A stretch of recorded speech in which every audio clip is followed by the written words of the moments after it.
से प्रिय दर्शकों, आज हम ये देखेंगे कि शनिदेव अगर कुंडली के अष्टम भाव में बैठे होते हैं तो उनकी कौन सी दृष्टियाँ पड़ती हैं दूसरे भावों पर, कुंडली के अलग अलग भावों पर। तो ये है शनिदेव अष्टम भाव में पार्ट 2। तो मेरे चैनल को सब्सक्राइब कर दीजिएगा और अगर आप कंसल्टेशन चाहते हैं तो वीडियो के डिस्क्रिप्शन में मेरा व्हाट्सएप नंबर है। तो प्रिय दर्शकों, शनिदेव अष्टम भाव में बैठे हैं। शनिदेव सबसे पहले तो अष्टम भाव आयु का भी भाव होता है और शनिदेव जो हैं वो जैसे दिखाते हैं कि अष्टम भाव मृत्यु का भी भाव है और शनिदेव रुकावट को दर्शाते हैं।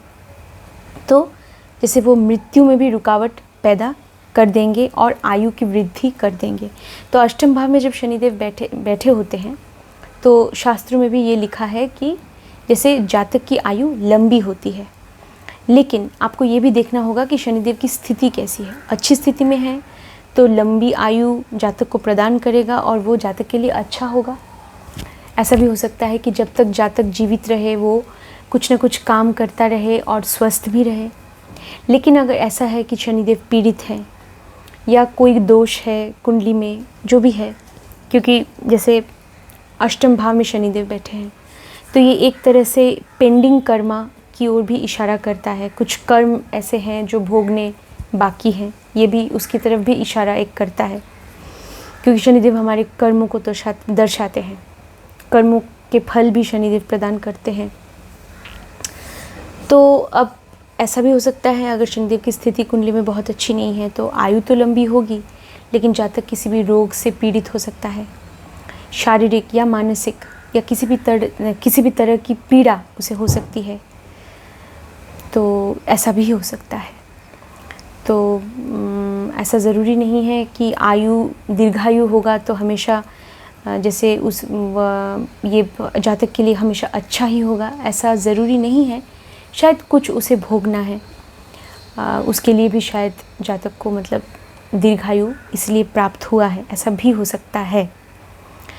तो ये तो जैसे प्रारब्ध की बात है, लेकिन हाँ, हमें इसलिए शनिदेव की स्थिति देखनी ज़रूरी है और जो कर्म हमसे हो चुके हैं पिछले जन्म में या इस जन्म में भी, उसके ऊपर तो अतीत के ऊपर हमारा कोई हाथ नहीं है, उसे हम बदल नहीं पाएंगे। लेकिन वर्तमान हमारे हाथ में है, भविष्य भी है। तो हम अगर हमारे कर्मों को सुधार लेते हैं, चाहे हमारी उम्र जो भी हो, तो शनिदेव जो है वो क्या करेंगे, मतलब शनिदेव का जो फल है वो ज़रूर अच्छे होंगे, क्योंकि शनिदेव जो फल देते हैं वो हम सीधे जो हमारे कर्मों के आधार पे ही हमें फल देंगे। तो कर्मों को सुधार लेंगे, चाहे शनिदेव की स्थिति कुंडली में कैसी भी हो। अगर हम अपने कर्मों को सुधार लेंगे तो ज़रूर शनिदेव के जो फल है वो हमारे लिए आगे चलकर ज़रूर अच्छे होंगे, क्योंकि शनिदेव न्याय के देवता है। तो प्रिय दर्शकों, ये जो शनिदेव अष्टम भाव में बैठे हैं, आज हम दृष्टियों के बारे में बात करेंगे, लेकिन उससे पहले मैं ये बता देती हूँ कि अष्टम भाव में जब शनिदेव बैठे होते हैं तब कुछ बातों का खास ध्यान जातक को रखना पड़ता है। या आप कह सकते हैं कि ये मतलब उपाय हैं अष्टम भाव में बैठे शनिदेव के लिए, मतलब ये उपाय है जो जातक को करना चाहिए। सबसे पहला ये कि जातक को किसी भी तरह के नशे की चीज़ों से दूर रहना चाहिए। मतलब किसी भी तरह का नशा करना, चाहे वो शराब का हो, चाहे वो धूम्रपान का नशा हो, उससे जातक को बच के रहना चाहिए। वरना कोई भी जैसे शारीरिक समस्या तो वो ज़रूर होगी और शनिदेव फिर उसका फल जातक को देंगे आगे चलकर। तो इसीलिए नशा करना बहुत बुरी बात है। और जैसे शनिदेव अष्टम भाव में बैठे हैं तो अष्टम भाव जो है वो जातक की सेक्स लाइफ को भी दर्शाता है। अब शनिदेव न्याय के देवता खुद बैठ गए हैं ऐसे भाव में जो कि जातक के सेक्स लाइफ को दर्शाता है। तो इसका मतलब ये है कि जातक को जैसे अपने पति या पत्नी या अपने जीवन साथी के प्रति वफादार रहना पड़ेगा। जातक अगर जैसे पराई स्त्री के साथ या महिला जातक अगर पराय पुरुष के साथ अगर जैसे शारीरिक संबंध बनाते हैं, खासकर शादी से बाहर, तो क्या होगा, शनिदेव और पीड़ित हो जाएंगे अष्टम भाव में। तो जैसे अवैध संबंध जातक को नहीं बनाने चाहिए। अगर शनिदेव अष्टम भाव में बैठे हैं तो वो न्याय के देवता हैं, वो खुद ही बैठ गए हैं इस भाव में, जो कि जातक का जो शादीशुदा जो ज़िंदगी है, शादी के बाद जो ज़िंदगी है, वो हम अष्टम भाव से देखते हैं। तो अब वहाँ पे शनिदेव न्याय के देवता, न्याय के कारक खुद बैठ गए हैं। तो वहाँ अगर हम कोई अन्याय करते हैं तब उसका फल तो हमें ज़रूर मिलेगा, और इसलिए अवैध संबंधों से हमेशा बच के रहना चाहिए, वरना अष्टम भाव के शनि जातक को समय के साथ साथ अशुभ फल देंगे। तो इन बातों का ध्यान जातक को रखना चाहिए। और ये जिस अष्टम भाव में शनि बैठते हैं तो जातक को जैसे किसी भी आध्यात्मिक पथ की ओर जातक जा सकता है, या किसी भी तरह का रिसर्च का काम भी कर सकता है, क्योंकि शनिदेव अष्टम भाव में बैठे हैं। उसका प्रोफेशन अगर जुड़ा है किसी भी तरह के रिसर्च से तो बहुत अच्छा है, या टेक्नोलॉजी से तो भी अच्छा है, या किसी भी तरह की मशीनरी, तो मतलब जातक का काम प्रोफेशन है, कर्म ही धर्म है। और नहीं तो अगर जातक आध्यात्मिकता की ओर जा रहा है, वो भी हम देख सकते हैं। अष्टम भाव से हम किसी भी तरह की मेडिटेशन को भी देखते हैं, ध्यान को भी देखते हैं। तो अगर जातक का चरित्र ठीक नहीं होगा तो जातक के कर्म में बाधा ज़रूर आएगी। तो इसीलिए ये बहुत ज़रूरी है। अब हम चलते हैं शनिदेव की दृष्टियों की तरफ, जो नाड़ी ज्योतिष में हम लेते हैं। शनिदेव की सबसे प्रथम दृष्टि पड़ेगी आपके अष्टम भाव पे, जिसके बारे में मैंने पार्ट 1 में बता दिया है। प्रिय दर्शकों, अगर आप लोगों ने पार्ट 1 नहीं देखा है तो शनिदेव अष्टम भाव में पार्ट 1 ये ज़रूर देखिएगा। उसमें मैंने ये भी बताया है कि अष्टम भाव से हम कौन से प्रोफेशंस को देखते हैं। ऑकल्ट साइंसेस है, रिसर्च, टेक्नोलॉजी, सब कुछ मैंने पार्ट 1 में बताया है विस्तार से, किस तरह के प्रोफेशंस अष्टम भाव से जुड़े हैं। अगर आप अष्टम भाव की एनर्जी को अपने प्रोफेशन में लगाते हैं, प्रोफेशन में उसका इस्तेमाल करते हैं, तो बहुत अच्छा होगा आपके लिए। जीवन में जो रुकावटें, बाधाएं आ सकती थी वो कम आएंगी। तो इसीलिए आप देखिएगा। और शनिदेव की पूर्ण दृष्टि पड़ेगी अष्टम भाव पे, क्योंकि शनिदेव अष्टम भाव में बैठे हैं। तो पहली दृष्टि, प्रथम दृष्टि और पूर्ण दृष्टि अष्टम भाव पे पड़ेगी। तो फिर क्या फल आपको मिल सकते हैं, इसके बारे में मैंने पार्ट 1 में बताया है, वो मेरे प्लेलिस्ट में है, उसे प्लीज़ आप देख लीजिएगा। आज हम बात करेंगे बाकी जो दृष्टियाँ हैं शनिदेव की, और भी जो दृष्टियाँ हैं जो आपके अलग अलग भावों पे पड़ने वाली हैं, उनका क्या असर होगा। तो चलिए देखते हैं। शनिदेव की द्वितीय दृष्टि पड़ेगी आपके नवम भाव पे। नवम भाव भाग्य का भाव है, तो भाग्य उदय होने में रुकावट की स्थिति, विलंब की स्थिति। लेकिन अगर जातक लगातार परिश्रम करता है, अगर वो उसमें धैर्य है, तो ज़रूर उसका भाग्य उदय होगा, खासकर 35 साल के बाद, 35 साल की उम्र के बाद, ये हम कह सकते हैं। और नवम भाव पिता का भाव है, शनिदेव की दृष्टि है, तो पिता के साथ दूरी हो सकती है। ऐसा भी हो सकता है कि जातक पिता से दूर रहता हो, ऐसा भी हो सकता है।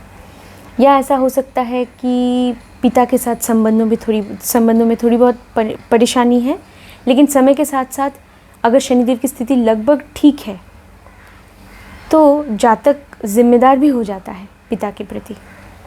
खासकर 30 साल के बाद वो अपनी जिम्मेदारी का एहसास कर लेता है। लेकिन हाँ, थोड़े बहुत उतार चढ़ाव हो सकते हैं रिश्ते में पिता के साथ।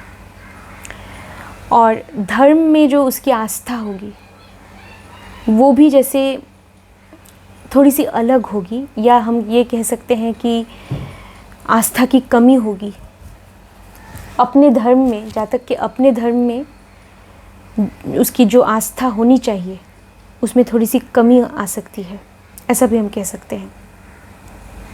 लेकिन अगर शनिदेव की स्थिति कुंडली में अच्छी है तो जैसे 35 साल के बाद जातक फिर धर्म के पथ पे भी चलेगा, ज़रूर चलेगा। क्योंकि शनिदेव जो है वो वैराग्य को भी दर्शाते हैं। लेकिन जातक कभी भी धर्म के आडंबर को नहीं मानेगा, वो धर्म के आडंबर को नहीं मानेगा, उसमें एक वैराग्य, उसमें एक, जैसे कहते हैं ना, समय के साथ साथ वो अपनी जिम्मेदारियों को समझ लेगा। नवम भाव जिम्मेदारी का है, आपके कर्तव्य का है, तो वो यही मानेगा कि मेरा कर्तव्य ही मेरा धर्म है। समय के साथ साथ ऐसा होगा। अब चलते हैं हम शनिदेव की जो तीसरी दृष्टि, वो बहुत महत्वपूर्ण है आपके प्रोफेशन के लिए, वो पड़ रही है आपके दशम भाव पे। तो मतलब इसका सीधा ये है कि अगर आपका प्रोफेशन अष्टम भाव से जुड़ा है तो ये बहुत अच्छा होने वाला है आपके लिए।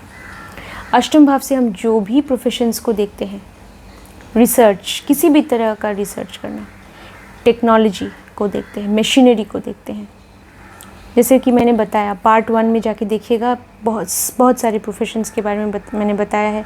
इंश्योरेंस को भी देखते हैं, इंश्योरेंस कंपनी में काम करना, टैक्सेशन डिपार्टमेंट में, अंडरग्राउंड माइनिंग। तो अगर आपका प्रोफेशन ऑकल्ट साइंसेस के साथ जुड़ा है तो ये आपके लिए बहुत अच्छा होगा। और आपके प्रोफेशन में उतार चढ़ाव तो आएंगे, क्योंकि अष्टम भाव से शनिदेव दृष्टि डाल रहे हैं ना प्रोफेशन पे, तीसरी दृष्टि।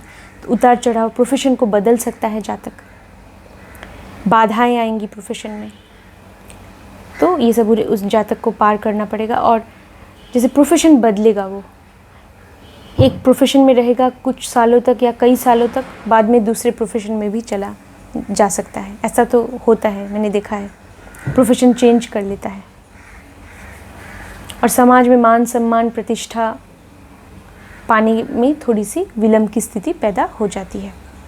अब चलते हैं शनिदेव की जो पंचम दृष्टि है वो पड़ेगी, वो भी एक त्रिकोण दृष्टि है, वो पड़ेगी 12वें भाव पे। 12वां भाव नींद का भी होता है, तो नींद में रुकावट, मतलब अच्छी नींद जातक को कभी कभी नहीं आएगी, नींद में थोड़ी सी परेशानी हो सकती है।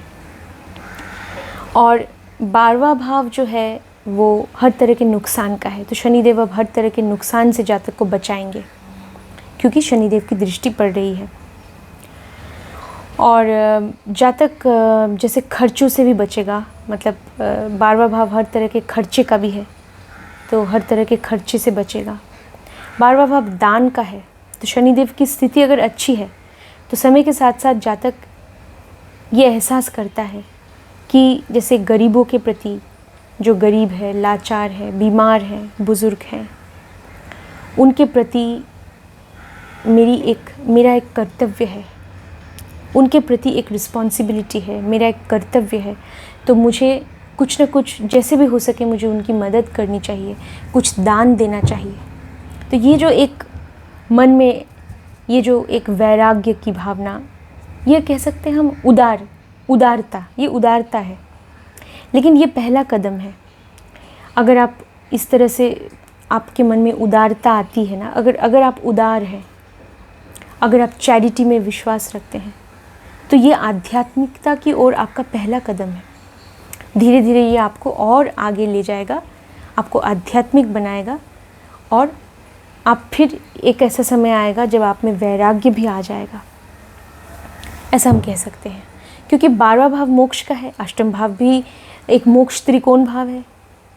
तो जैसे इंसान का उद्देश्य तो यही है कि उसे जीवन में मोक्ष मिले।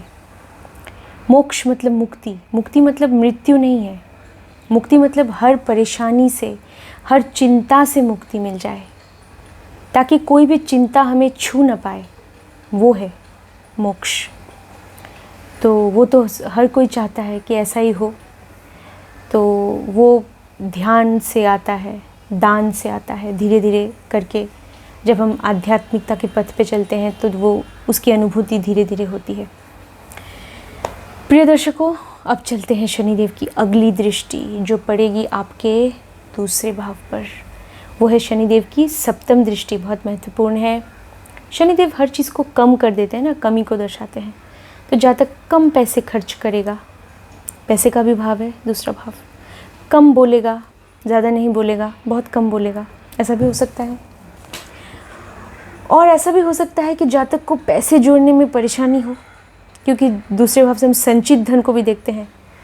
तो पैसा जैसे जोड़ने में तकलीफ़ हो, उसमें बाधाएं आएँ, ऐसा भी हो सकता है। और हम ये कह सकते हैं कि उसकी वाणी जो होगी वो मधुर नहीं होगी। जो सच है, अगर शनिदेव की स्थिति अच्छी है तब तो वो जो सच है, जो मतलब न्याय सम्मत है, मतलब शनिदेव जातक को न्याय प्रिय बनाते हैं, तो जो सच है, जो ठीक है, वही बोलेगा। तो सामने वाले की भावनाओं को ठेस पहुंचा सकता है, ऐसा हो सकता है, क्योंकि सच्चाई कड़वी होती है, ऐसा भी हो सकता है।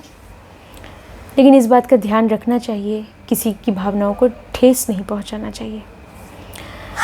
और अगर शनिदेव की स्थिति अच्छी नहीं है तो जातक झूठ भी बोल सकता है, ऐसा भी हो सकता है। दूसरों को अपनी वाणी से धोखा दे सकता है, छल सकता है। परिवार के लोगों के साथ संबंधों में थोड़ी बहुत परेशानी जीवन के शुरुआत में तो होती है, या परिवार से दूर रहेगा, कहीं और जाके रहेगा, ऐसा हो सकता है। और परिवार के लोगों के साथ जो संबंध है वो अगर शनिदेव की स्थिति अच्छी है तो धीरे धीरे वो सुधर जाते हैं। जातक जब और भी जिम्मेदार बन जाता है तो उसे अपनी जिम्मेदारी का एहसास हो जाता है परिवार के लोगों के प्रति भी, तब उसके संबंध परिवार के लोगों के साथ भी सुधर जाते हैं अगर शनिदेव की स्थिति अष्टम भाव में, अगर शनिदेव अच्छी स्थिति में बैठे हैं तो। लेकिन हाँ, क्योंकि अष्टम भाव में बैठे हैं तो उतार चढ़ाव तो रिश्ते में होंगे परिवार के लोगों के साथ, ऐसा है। बहुत समय ऐसा देखा गया है कि नहीं बनती होगी परिवार के लोगों के साथ, क्योंकि अष्टम भाव में बैठे हैं ना, तो अष्टम भाव की जो एनर्जी है वो तो कहीं ना कहीं काम करेगी। अच्छा, अब चलते हैं शनिदेव की नवम दृष्टि, जो कि एक त्रिकोण दृष्टि है, वो पड़ेगी आपके चौथे भाव पर। माता का स्वास्थ्य कभी कभी खराब रह सकता है, या माता के साथ संबंधों में, जैसे शुरुआत में, जीवन के खासकर शुरुआत में थोड़ी बहुत परेशानी, माता और आप में मतभेद की स्थिति हो सकती है। लेकिन क्योंकि ये एक त्रिकोण दृष्टि है, नवम दृष्टि त्रिकोण दृष्टि है, तो जैसे समय के साथ साथ जातक को अपनी जिम्मेदारी का एहसास ज़रूर होता है। और शनिदेव की स्थिति अच्छी है और तब वहाँ से अगर अष्टम भाव से माता पे दृष्टि पड़ रही है, शनिदेव अगर अच्छी राशि में बैठे, अपनी खुद की राशि में, मकर या कुंभ में अगर बैठे हैं, या अगर तुला राशि में बैठे हैं, या अगर शनिदेव बैठे हैं मिथुन में, वृषभ में या कन्या में, या शनिदेव पे कोई जैसे शत्रु ग्रह का प्रभाव भी नहीं पड़ रहा है, तो ऐसा भी हो सकता है नवम दृष्टि पड़ रही है चौथे भाव पे, तो माता बहुत ही अनुशासित होगी, बहुत ही ऑर्गेनाइज्ड अनुशासित होगी माता, ऐसा भी देखा गया है। और जैसे स्कूल की शिक्षा प्राप्त करने में थोड़ी बहुत बाधाएं आई होंगी, और अष्टम भाव घर में जो सुख चैन की हम उम्मीद करते हैं या प्राप्त करना चाहते हैं, उसमें थोड़ी बहुत बाधा जीवन के शुरुआत में, लेकिन समय के साथ साथ 35 साल के बाद ज़रूर जातक को मन की शांति प्राप्त होगी और घर में भी सुकून की प्राप्ति होगी। और जैसे वाहन, मकान, ये भी वो बना लेगा 35 साल के बाद, मतलब अपना वाहन खरीद लेगा, मकान बना लेगा 35 साल के बाद। इसके बाद हम कह सकते हैं शनिदेव की जो अगली दृष्टि है वो है दशम दृष्टि, जो कि एक कर्म दृष्टि है, वो पड़ेगी आपके पंचम भाव पर। तो शिक्षा में थोड़ी बहुत बाधा, रुकावट, उच्च शिक्षा में, मतलब हाई स्कूल की शिक्षा में और कॉलेज की शिक्षा में थोड़ी बहुत। नवम भाव से हम देखते हैं यूनिवर्सिटी की शिक्षा को, तो उस पर भी दूसरी दृष्टि पड़ रही है, तो यूनिवर्सिटी में जो पढ़ाई हम करते हैं उसे हम नवम भाव से देखते हैं, तो उसमें थोड़ी बहुत बाधा आ सकती है क्योंकि दूसरी दृष्टि भी नवम भाव पे पड़ रही है। तो अब पंचम भाव पे भी पड़ रही है, पंचम भाव से हम कॉलेज की शिक्षा, हाई स्कूल की शिक्षा को देखते हैं, तो थोड़ी बहुत बाधा, विलंब की स्थिति, कुछ परेशानी हो सकती है शिक्षा प्राप्त करने में। लेकिन अगर शनिदेव की स्थिति अच्छी है तो ऐसा भी हो सकता है कि जातक बहुत ही मतलब एक सिस्टमैटिक और बहुत ही जैसे अनुशासित होकर अपनी पढ़ाई करेगा। संतान प्राप्त करने में विलंब की स्थिति, बाधाएं आ सकती है, संतान के साथ संबंधों में परेशानी हो सकती है, और या ऐसा हो सकता है कि संतान जो है वो जातक से कहीं दूर रहे, पढ़ाई की वजह से दूर जाना पड़े या नौकरी की वजह से दूर जाना पड़े, ऐसा भी हो सकता है। शनिदेव की स्थिति अच्छी है तो संतान भी ऐसा हो सकता है कि संतान बहुत ही अनुशासित हो, ऐसा हो सकता है। और संतान जो है वो बहुत ही अनुशासित और बहुत ही कर्मठ हो, ऐसा भी हो सकता है। शनिदेव ये गुण भी संतान को प्रदान कर सकते हैं। खासकर हम यहाँ प्रथम संतान की बात कर रहे हैं, क्योंकि ये पंचम भाव पे शनिदेव की दृष्टि पड़ रही है। अब हम चलते हैं शनिदेव की आखिरी दृष्टि। आखिरी दृष्टि है पंचम भाव से हम किसी भी तरह की कलात्मक शक्ति को भी देखते हैं। अब शनिदेव की दृष्टि पड़ रही है तो ये है दशम दृष्टि। तो हर चीज़ में एक शनिदेव बाधा उत्पन्न करते हैं। तो अगर जातक में कोई कलात्मक शक्ति भी है तो उसका वो प्रदर्शन नहीं कर पाएगा, मतलब करने में परेशानी होगी 35 साल के बाद, या 30 साल के पहले तो बिल्कुल नहीं कर पाता है। तो उसमें रुकावट पैदा करते हैं शनिदेव। लेकिन हाँ, जैसे हम ये कह सकते हैं कि 35 साल के बाद या 30-35 साल के बाद जातक में जो कलात्मक शक्ति है वो एक अच्छा लेखक हो सकता है, उसमें कोई भी और कला हो सकती है। तो वो जो शक्ति है, वो जो कलात्मक शक्ति है, वो उसका प्रदर्शन ज़रूर कर पाएगा, लेकिन 35 साल के बाद, ये भी हम कह सकते हैं। पंचम भाव भी जैसे एक धर्म त्रिकोण भाव है, तो पंचम भाव से भी हम जैसे जातक के प्रतिष्ठा को देखते हैं, जातक की समृद्धि को, ये भी पंचम भाव से देखते हैं। तो समृद्धि और प्रतिष्ठा समाज में प्राप्त करने में विलंब की स्थिति पैदा हो सकती है, क्योंकि शनिदेव की दशम दृष्टि पड़ रही है, ये भी हम कह सकते हैं। अब चलते हैं शनिदेव की 11वीं दृष्टि, जो कि है 30 से 35% तक इफ़ेक्टिव, वो पड़ रही है छठे भाव पर। अब शनिदेव की दृष्टि, तो छठे भाव से हम जो भी नकारात्मक चीज़ों को देखते हैं उनमें बाधा उत्पन्न करेंगे शनिदेव। रोग, ऋण, शत्रु, शनिदेव इन सब को मतलब क्या करेंगे, इन सब में रुकावट पैदा करेंगे। छठे भाव से हम बाधाओं को भी देखते हैं, तो शनिदेव बाधाओं को भी रोक देंगे, ऋण, शत्रुओं को भी रोकेंगे। तो ये जो बुरी चीज़ें हैं इनसे शनिदेव बचाते हैं जातक को, उनकी अगर दृष्टि पड़ रही है छठे भाव पर। शनिदेव की स्थिति अच्छी है तो जातक बहुत ही अनुशासित होकर अपना दिनचर्या का पालन करता है। वो अपने प्रतिदिन का जो उसका रूटीन है उसमें बहुत ही वो डिसिप्लिन्ड होता है, और जातक में एक सेवा की भावना भी होती है, दूसरों के प्रति एक सेवा की भावना होती है। अगर शनिदेव की स्थिति अच्छी है तो समय के साथ साथ जातक में एक सेवा की भावना भी जाग सकती है।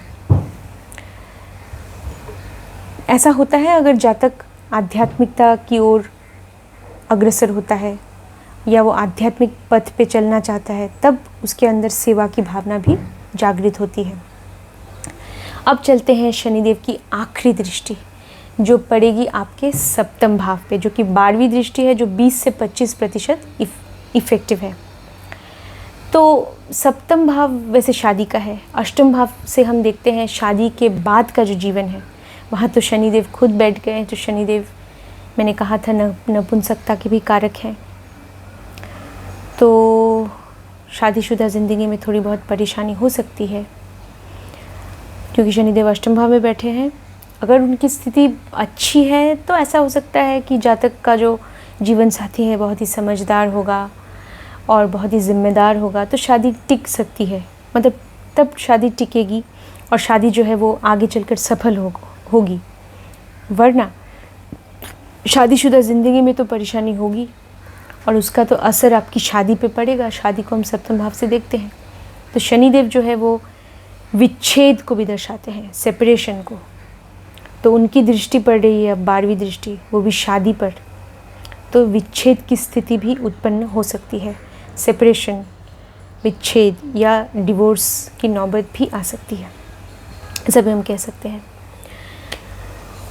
और हम ये कह सकते हैं कि आपका जो इंडिपेंडेंट बिजनेस है उसमें भी रुकावट, बाधाएं आपको देखने को मिल सकता है। सप्तम भाव से हम इंडिपेंडेंट बिजनेस या आपके प्रोफेशन को, या जो भी लीगल पार्टनरशिप में आप बिज़नेस करते हैं, जो भी लीगल पार्टनरशिप में आप कोई भी बिज़नेस करते हैं किसी के साथ, तो उसमें भी आपको जैसे बाधाओं का सामना करना पड़ेगा, क्योंकि शनिदेव की 12वीं दृष्टि है। तो बाधाएं तो आएंगी, लेकिन अगर आप लगातार मेहनत करते रहे तो समय के साथ साथ आपका जो भी प्रोफेशन है, व्यवसाय है, उसमें भी आपको ज़रूर सफलता मिलेगी, क्योंकि शनिदेव अपने फल ज़रूर देते हैं। शनिदेव विलंब की स्थिति पैदा करते हैं ये देखने के लिए कि जातक में हिम्मत, लगन, परिश्रम करने की क्षमता, धैर्य, ये सब है या नहीं, यही शनिदेव देखना चाहते हैं। अगर आप में ये सब गुण हैं, या अगर आप ये सब गुण अपने में ला सकते हैं, अगर आप कोशिश कर सकते हैं मेहनत करने की, धैर्य के साथ अनुशासित होकर, तब शनिदेव समय के साथ साथ आपको ज़रूर अच्छे फल देंगे। तो प्रिय दर्शकों, तो आपने देखा कि शनिदेव अष्टम भाव में बैठे हैं, लेकिन वहाँ पे बैठे हैं तो अष्टम भाव में, लेकिन वहाँ से उनकी दृष्टियाँ आपके अलग अलग भावों पे पड़ रही है और अलग अलग जीवन के क्षेत्रों को शनिदेव अष्टम भाव में बैठ के प्रभावित कर रहे हैं। तो ये हमने आज इस वीडियो में देखा। तो आज के लिए बस इतना ही। मेरे चैनल को ज़रूर सब्सक्राइब कीजिएगा, इस वीडियो को शेयर कर दीजिएगा। धन्यवाद।